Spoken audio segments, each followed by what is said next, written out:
అందరికీ నమస్కారాలు.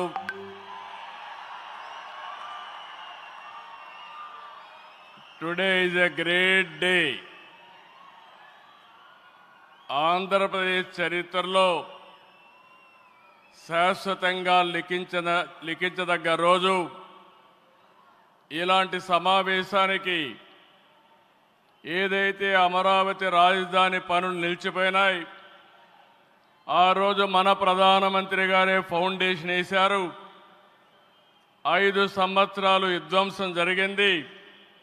మళ్ళీ ప్రధానమంత్రి గారు నేరుగా వచ్చి ఈరోజు పునఃప్రారంభం చేస్తున్నారంటే దీనికంటే మంచి రోజు చరిత్రలో మనకి ఏ రోజు లేదని మరొకసారి మీ అందరికీ విజ్ఞప్తి చేస్తున్నాను. అలాంటి ప్రధానమంత్రి నరేంద్ర మోడీ గారికి రాష్ట్ర ప్రజలందరి తరపున మనస్ఫూర్తిగా స్వాగతం, సుస్వాగతం, ప్రత్యేకమైన అభినందనలు. His excellency governor of Andhra Pradesh Nazir గారు, గౌరవ కేంద్ర మంత్రులు, ఉప ముఖ్యమంత్రి మిత్రుడు పవన్ కళ్యాణ్ గారు,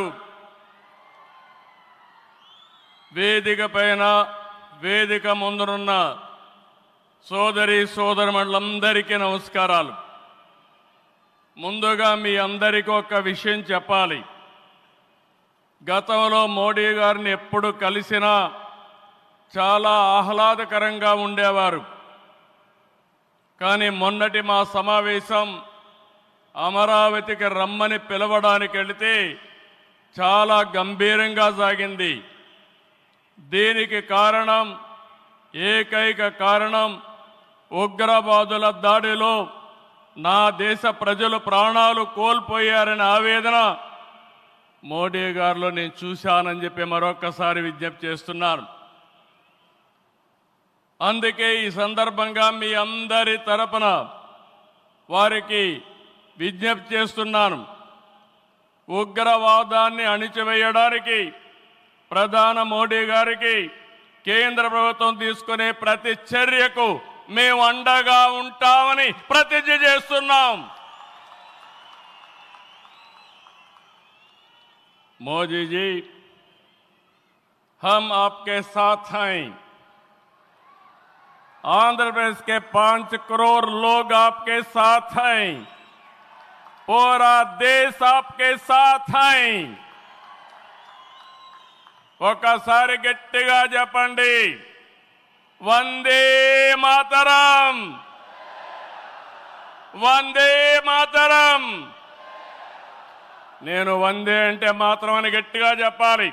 వందే, వందే, వందే. భారత్ మాతా కి, భారత్ మాతా కి, భారత్ మాతా కి. ఈరోజు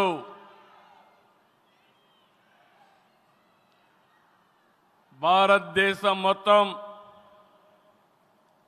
మోడీ గారి నాయకత్వంలో ఈరోజు సంపూర్ణంగా సమర్థించే పరిస్థితిలో ఉన్నారు. ఈ సందర్భంగా ఒక్క విషయం మీ అందరి దృష్టికి తీసుకురావాల్సిన అవసరం ఉంది. ఎప్పుడైనా సరే ఒక ఫ్యామిలీ, ఒక ఇండస్ట్రీ, ఒక కాన్స్టిట్యుయెన్సీ, ఒక కంపెనీకి దేనికైనా ఎఫెక్టివ్ లీడర్ ఉంటే ఆ ఇండస్ట్రీ బాగుపడుతుంది. Today I'm proudly saying, right time, right leader for the nation, that is Narendra Modi G.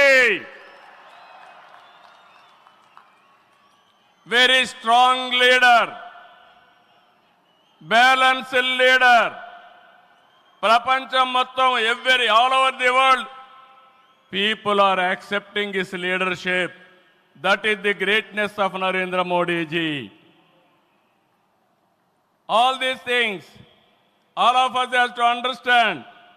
Modi ji became Prime Minister in 2014. India was ranked 10th in the world economy. Modi ji has brought the country from 10th place to 5th place in his 11 years rule. According to IMF, our country is expected to surpass Japan and reach 4th place this year. It will also surpass Germany and reach 3rd place by 2027.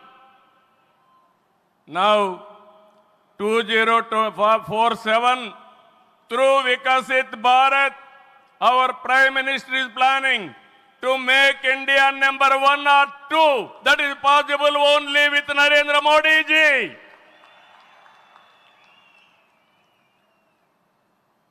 With Modi ji model, welfare, development, empowerment, a new India is emerging.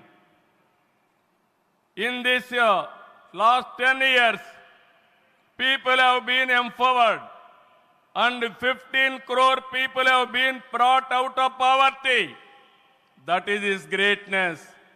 One side development, one side eradication of poverty. That is the philosophy, ideology of our Prime Minister.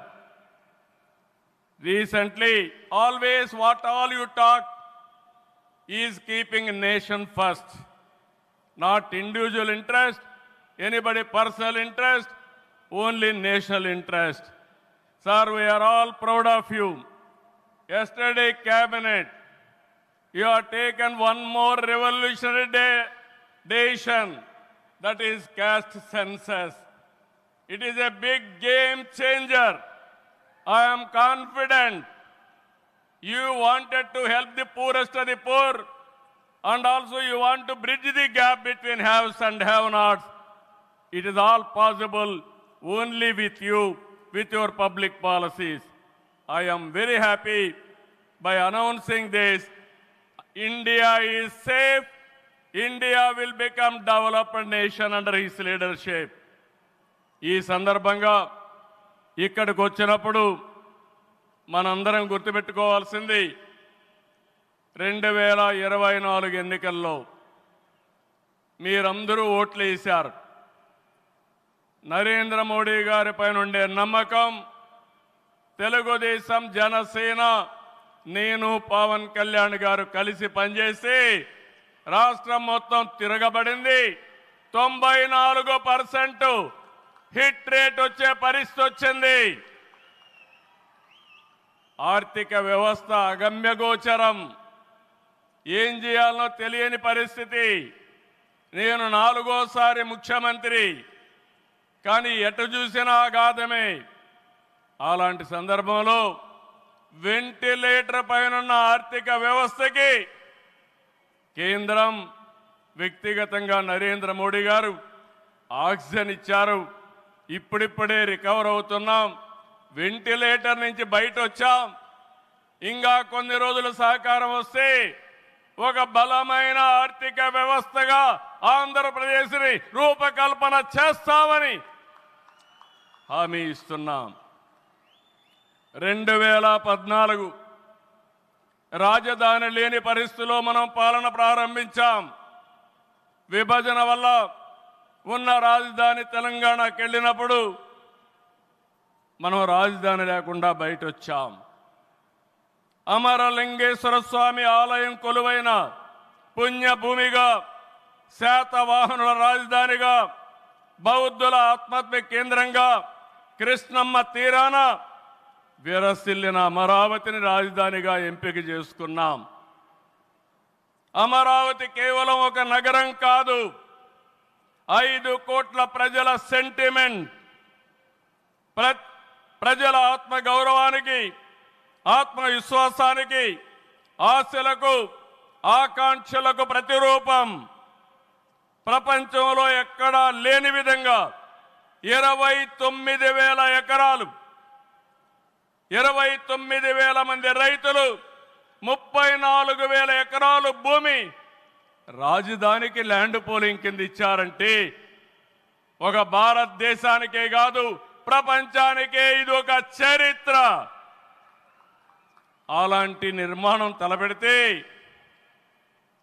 దానిపైన మనం చూశాం విధ్వంసం 5 సంవత్సరాలు. ఇక్కడ రైతులున్నారు, రైతు కూలీలున్నారు, రైతు మహిళలున్నారు, వీరోచితంగా పోరాడారు. మీ పోరాటం వల్లనే ఈరోజు అమరావతికి మళ్ళీ పనుల పునఃప్రారంభం అయిందంటే అది మీ అందరి విజయం అని మరొక్కసారి విజ్ఞప్తి చేస్తున్నాను.